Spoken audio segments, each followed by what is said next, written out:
ఆయన చెప్పింది కరెక్టే, కనబడలేదు కదా. పవన్ కళ్యాణ్ చంద్రబాబు నాయుడు పళ్ళకి మూసుకొని ఉన్నాడు తప్పితే పవన్ కళ్యాణ్ ఏం సీఎం క్యాండిడేట్ కాదు, పవన్ కళ్యాణ్ సీఎం గా నిలబడలేదు. మా ఆయన అదే చెప్పాడు, ప్యాకేజ్ తీసుకుని సైలెంట్ అయిపోతాడు, కనబడ్డని చెప్పారు. కరెక్టే, కనిపించలేదు కదా. పవన్ కళ్యాణ్ పోటీ చేయలేదు కదా. చంద్రబాబు నాయుడు పళ్ళకి మోస్తున్నాడు, పళ్ళకి మోసు ప్యాకేజ్ తీసుకున్నాడు. అదే మా ఆయన చెప్పింది అందులో.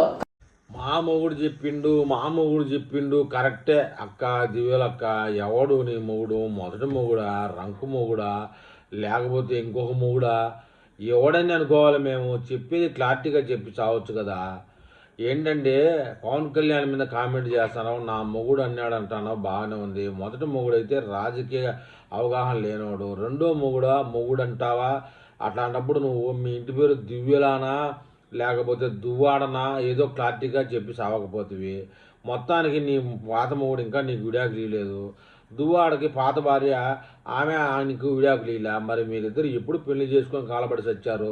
ఇది ఏంటి? నీతో అన్న నీ మొగుడి మాటలో మొదటి మొగుడా రెండో మొగుడా అనేది క్లారిటీ ఇస్తే నెటిజన్లు వినడానికి బాగుంటుంది. మరి